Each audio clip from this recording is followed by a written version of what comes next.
shot one movie already in between, at least one movie, and you're shooting another, and you've got this coming out, and there's a lot of talk about this film and your performance and everything else.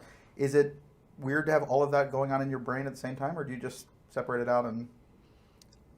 No, I mean, I've been doing this for almost 20 years now, so there's like a part of it that's just like you understand what the job is, and it's like having babies, you know. I know how women always say, like, there's never a good time, there's never the right time, it just happens, and you really can't control when things are going to be released or when you're going to be working. Like, you can't plan for any of this stuff, so you learn how to just kind of manage it and do it. Yeah, it's part of the job. Just roll with the punches. Yeah. So when did Mavis come to you? Jason and I were in the same restaurant having separate lunches, and we kind of walked into each other, and he said, I read the script that Diablo wrote, and I think it's going to be my next movie, and I really would like to do it with you. And I was getting ready to go back to Australia to start Fury Road with George Miller, and so I was really bummed because I really wanted to work with him, and then turned out that I wasn't available. And I went to Australia, and I was 2 weeks into pre-production, and the movie pushed for a year, so I came back, and Jason and I kind of found each other again, and shot the movie literally 5 weeks later. And so once I kind of say yes to something, I tend to become severely obsessed with it, and it just infiltrates my everyday life, and everything that I kind of see and observe somehow gets filed into a cabinet for. It's something that kind of happens in a very private manner for me, and I love it. I mean, it's not healthy. It's very obsessive. I mean, I literally sit in restaurants and go, what did she just do that with her bread knife? I'm gonna, just like file it in there for Mavis. And so by the time that I'm on the set, all of that is kind of there, and it's hopefully living under your skin, and you can just kind of hope that it's there. I don't know. For me, making movies are very time consuming, and I have a bit of an ADD problem already. So if it's not something that sparks my interest, I can't imagine being on a set for, now, you can go do movies for up to a year. I can't imagine leaving my life and my family for that long and not have it be something that has me so excited that I can't go to sleep at night, and then wakes me up an hour before my call time, and then to do it with people who feel exactly the same way about it, like having a partner like Jason Reitman right there, and couldn't wait to go to work every morning just to kind of see him and throw things between us and see what kind of like stuck, and try different things, and I that's what makes it, the whole thing, exciting for me. That's why I love it. So when the scale is so much bigger on something like Prometheus, for instance, does that change that, or are you still having that intimate relationship with the director while this whole other machinery is going on around you? Yeah, the logistics are a little different, and the method of making it's a different beast. And but I always use the analogy, not that I have children, but I think everyone is different. Every kid has got its own issues. You love them all, but some of them annoy you more than others, and some of them are easier in different ways, and other ones, you try not to be too controlling about it, and kind of just find yourself in the situation. It's harder for me, but I think it's more on a personal level harder for me. Like, I just don't like sitting around and doing nothing. And the problem when I'm working is it's hard for me to really focus on something else because my mind is so obsessively just on that one thing. And then when I'm there, I just want to do it. There's nothing worse for me than like be in that that prime. It's like an athlete when you're just like, you're ready to go. You've been like training and you're ready to go, and then you're sitting in a trailer and it's like, the electric hum and the generator, and you're just like, Do you like rehearsing? No. I think rehearsal is different for everybody. I think rehearsal is it's not what we kind of always assumed it to be, just one thing. I'm not comfortable, or I don't find anything positive or helpful comes out of performing things. So I don't like doing the scenes or over-reading the scenes, or like actually rehearsing the scenes in a room and saying and talk. All that talk and stuff, and in a way, almost for me, it kills the magic of that dialogue, and it becomes almost mechanical. But it's, I think it's a very personal thing, and that's what's beautiful about this job is that everybody gets to do it their way, and it's fascinating to watch. And I think the best thing you can do as an actor is to really pay attention to what works for you and kind of nurture that, and hope to work with directors that will nurture that. But I find myself way more effective when I kind of dance around it, and I don't really say it until we're there on the day and the camera is rolling and we're really doing it. And Jason really feels the same way about it. And there's a really nice foreignness about saying words for the first time that it's a hard thing to do over and over and over and over again. And sometimes I feel like a cow that is being milked, and at some point the milk is going to run out. So yeah, I try to hang on to that stuff, that organic stuff, and I think it also it lends itself to moments that you can't really plan for, and little mistakes that you can't, when you've kind of try to perfect something, you kind of lose. The human condition isn't that thought out to begin with. We don't do things that are that thought out, and so I try to hang on to that as much as I possibly can. And I guess for me, the most important thing is understanding that I know what the director wants to do and what film the director wants to make. And if I have an understanding of that, then I feel like I can service the director the best way. Yes, I was just like Martin Sheen. Didn't he have a heart attack doing that scene? I think he had a heart attack. Was it actually during that scene? It may have been during that I think scene. during that scene he had a heart. It's exactly the same. It's exactly the same. It was weird because I'm not a writer. And it was also what we started the film with. It was the first week of shooting, and so there was very little dialogue, and I understood that character a lot more in the stillness than in dialogue, really. So it was interesting. Jason had said a really powerful thing to me. He was like, "This is the life of a writer," and I never really kind of thought about what the life of a writer was. And he was like, "This is it. Everything disappears when you're writing something. Your life outside of that room stops completely, and you're completely isolated and very alone." And it was really helpful to hear that. And he must have nailed it in Diablo, because a lot of writers have come up to me and be like, that's my world. And I've noticed little things like Gino checking into the hotel room, and for one of the first things she does is hooking up her computer and getting ready to write. When you read the script, was it an immediate... I didn't actually read the script. I had somebody read it for me. I'm joking. I just wanted to say something really obnoxious. That was good. That's like you do a little Nolte thing where you just make up stories. Yeah. I travel that. You did. Charlize Theron has a personal reader. Who reads aloud. You have a little earpiece. We'll get you that. You get the whole Brando thing. Exactly. Speaking of Apocalypse Now. But did you read it and go, this character fits... For me, is it the character, or is it just the whole thing of Jason combined with the character? Yeah, I mean, there's one thing that has been very important for me as a lesson, and the amount of time that I've done this, is that at the end of the day, it is the filmmaker's film. The material is really important. I tend to find that good directors, or the directors that inspire me, tend to have material that I emotionally tap into. It's I think maybe a question of taste. I don't know what it is, but I've also been in situations where the writing's exquisite, and if it's not the right director, you're asking for a miracle that can't happen. You cannot turn that water into wine. It just doesn't work. So for me, 80% of that decision is really based on the director. So I knew before I even read this that I wanted to do it just based on Jason. I think for all of us, we all connected to, maybe in her extremities, how human she actually was. And yeah, there is a definite sense of, when you watch film, I think it is the experience of holding a mirror up and seeing yourself in it. And it is much easier to kind of look at attributes that you aspire to. Sometimes hard to look at something that you can completely acknowledge to be the truth of yourself, but not necessarily something that you're proud to admit or proud to acknowledge. But nevertheless is there. It's a truth. It's not I've never tried to take a married man from his wife and his infant baby, or I've never, been the prom queen. It's in the small little details of her human condition. It's the lying about how fabulous her life is when she's sitting in a room lonely, completely lonely. It's the moments of being mean, spirited when there's no need for it. But we all kind of, we've all done that. We've all said those mean things and probably been entertaining just like her, but it doesn't make it nice. It doesn't make it a really likable, nice thing to do. Does, you know?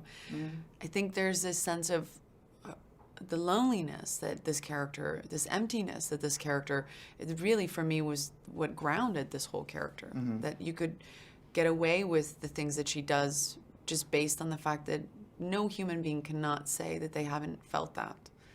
The idea of like trying to fill something empty with things that will never ever fill it. I mean, overall, I think that she's dealing with things that a lot of women and people in general are dealing with in their mid to late 30s. Her set of tools are just very ill-equipped to deal with it. I mean, she is a 16-year-old. She definitely is in a state of arrested development. And so, yeah, I mean, those are the things that you have to just really hope that an audience would have empathy towards. That you kind of hope that they will tap into that the same way you did. I really rely on the director. I mean, I wish I could take credit for all of it, but I really do look for my director to kind of tell me. I think that, you know, you can kind of get stuck in the scene as an actor. That's when a great director, a talented director, that's when you can see the difference between a director that has just a natural, innate talent to understand those things versus somebody who's just a director who's making a film and kind of like then has to find it and fix it and editing. I mean, Jason just really, really knew how to pace this film and what was deserving. And there was definite moments where I was like, God, that's a lot. Really? You want more bitchy? He's like, yeah. Yeah. I mean, I really like the setup of, I think that there's definitely something in the foundation of that adolescent period and how you grow up, which is very, very similar in a sense of Burning Plain to this. I mean, really understanding that period where you're becoming a woman. And I think you see it in this movie when she's sitting at the dinner table and she says to her mom, I think I'm an alcoholic, and her mother just kind of laughs it off. And you really get a sense that this was a little girl, a teenager that grew up in a house where her parents thought that she was fine because she was pretty, she was popular, and emotionally didn't really check in with her, really kind of like see what was happening, and she kind of she disappeared. You know, nobody really kind of set a set of rules or ever said to her, you know, you don't get to behave like that. So she just never knew how to not to behave like that. Well, the scene on the lawn, the breakdown is one of the Mother, great... I'm trying to tell a story. I've been using that line quite a bit on my own mom. It's not working so well for me. But I mean, everybody gets it in that scene. It's like a machine gun. Like, they all got killed on the lawn. Yeah, it's a, you know, that's obviously the scene, right? That's like the where you kind of see the peak of the arc, and those so scenes can be, huh? But there's so many good scenes. I mean, the movie is. I know. I love, yeah. I mean, I love the scene with Sandra. I think that in many ways we all really wanted to make this movie because of that scene, and we were all like, don't change that. I mean, it was just such a great moment. But the scene for me as an actor, is that scene on the lawn is just always problematic because you don't want to get it to be too earnest, and you don't want it to kind of be that moment where you're just like, oh, here comes the actress, melodramatic moment, talking about her dilemmas in life, you know. And what I love about how Diablo wrote that scene and how Jason directed it was that it almost feels like, when I watched it for the first time, like if you've ever been in that situation at a family event where your aunt gets too drunk and just, you know, and just it's so painful to watch, and it doesn't stop. And the way it was written and the way it was shot and the way it was edited feels very authentic to how, if you've ever experienced that, where it's almost like the edges are so rough. Nothing about this film tries to kind of soften those edges. And so you watch that scene, it almost feels like it's playing in real life, which we shot it like steady cam, one shot out of the house onto the lawn. The whole thing kind of continues. There are cuts, but he really cut it from 3 different cameras on the same take. And so it feels painful because it's shot painful and the words are so painful, and there's really nothing about it that feels soft and pretty. Everything about it feels like a shard of glass poking you in the eye. Even everybody trying to be nice is increasing the pain level. The door opening and the drums, and just the whole thing is like a car crash in slow motion. So when that moment comes and you're relying on your director to get you where you need to go or help you get where you need to go, is Jason whispering in your ear between takes? Is it because you guys have discussed it out before you get on the day, or? No whispering. I mean, we just had a really direct. I think it's just making a film, like, everybody's involved. You don't need to whisper. It's like the crew is there too. They need to understand what's going on as well. And what I love about Jason is that he's not. I kind of get into a mode, and then I don't really want to have things kind of slow that down. I really love a director coming up to me and giving me a very, very specific direction within three sentences. I'm not big on, like, quoting Nietzsche and, like, getting into, like, the young conversation of it. That stuff doesn't work with me. I'm really, really good at somebody going, this is working, this isn't working, try this. And having just a really blunt, honest conversation with me and kind of doing it, and then let's go. And Jason really works that way. And so we had a great shorthand with each other, which, you wish to have that with every director. It's like you wish to have that with every lover that you meet, but it just doesn't work out that way, Some people you have that with and some people you don't. And I was just really blessed to have that with Jason on this film. We, from the first week, had this ability to kind of look at each other, and I just knew. I was like, all right. And then when he said it, I believed him and I trusted him. And well, it's kind of amazing. He seems to make that connection with a lot of people. And he does it. I'll tell you why he does it, because I think there are a lot of directors who can make movies, and then there are very few directors who have an actual innate understanding of what actors do. So amazing to be around someone who you don't have to explain to them process or what character is. They're so ahead of it. They just get it. It's a talent. It's a real talent. Have you worked for actors who are directors before? I guess Woody Allen, but yeah, I worked with Robert Redford. I've been really fortunate. Patty Jenkins, who wrote and directed Monster, that was her first film. I mean, that was spooky. The way she understood character and arc and how to build empathy out of a character that was did such on a first film. I mean, that's when you realize it's the difference of, it's not just experience, it's a talent. I think some actors have it too. It's just an innate understanding of human behavior that just naturally kind of come to them. And I do think actors who direct have an understanding of it too. I feel like I had that with Pete Berg, and I had that with Robert Redford and Woody Allen. I mean, I think it's impossible for you not to have been an actor and to kind of understand that. But to just assume that directors do that and know that is not the case. It's not the case. So it's really refreshing when you work with someone that kind of understands. So is it for you, is the experience that you love that time that happens on the stage or the set where you're in that intense zone and you're doing the work, and are you done after that, or are you interested in how it all comes? I mean, obviously you're interested in how it all comes together, but is that really what your joy is in being an actor? Just being in that moment? Those moments, those weeks on a stage, actually shooting something.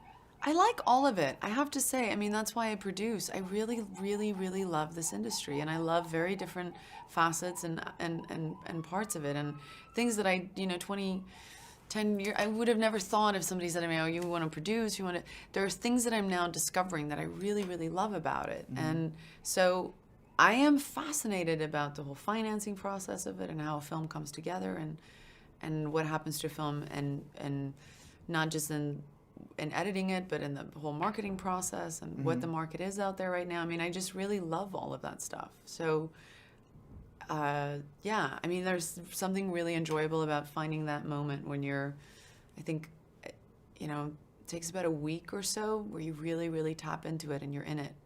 And that's a magical moment to be in. And there's every indication that you're actually funny. Besides just being able to act funny, that you're a funny person. No, this whole interview was scripted for me, and there are cue cards behind the camera guy right now. Do you know the answer? Can you slow those down? Yeah. But seriously. What? You're funny. No, I think I'm a dork. I don't think I'm funny. I think I'm just a dork. I don't think. No, but I look, I think this film was a great gift for me because there is something in our humor that's tonal, and there was something about this Every director I've ever worked with has always been like, why do you not do comedy? There's nothing serious about me. And people, you know, it's funny because people think of me, they just assume that I should be that way because the stuff that I do is so dark and so heavy. Well, just and walking in a room, you're fairly dramatic. You're yes, tall, because blonde. because I had people carry me in. No. That was. Well, the grapes were a giveaway. Do other people not? Did Diablo not have a crew Diablo carrier actually somebody in? watching her feet each step. It was So very... yeah, there you go. Us Oscar winners, we demand Exactly. these things. But you have a bit of a presence. Just walking in a room, even. Really?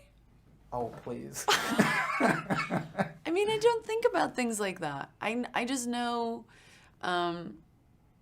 yeah, I mean, I just don't, I really love my life, and I love people with a good sense of humor and a bit of a twisted sense of humor. And I love that I have the capability of, and the opportunities to go and do stuff like Monster and darker stuff, but it's not really who I am. This is way more my personality.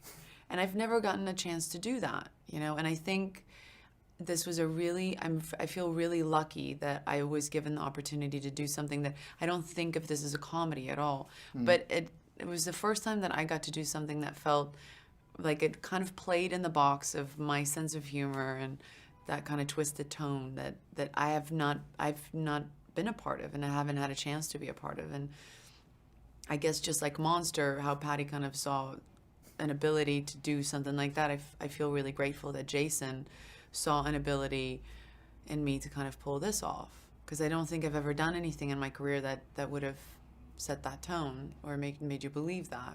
Except for Mighty Joe Young, which was... Then my short soft porn career. Should people start looking at the internet now? Oh, it's very exclusive. Oh my God! Stop this. Thank you so much. Thank you. Done. And cut.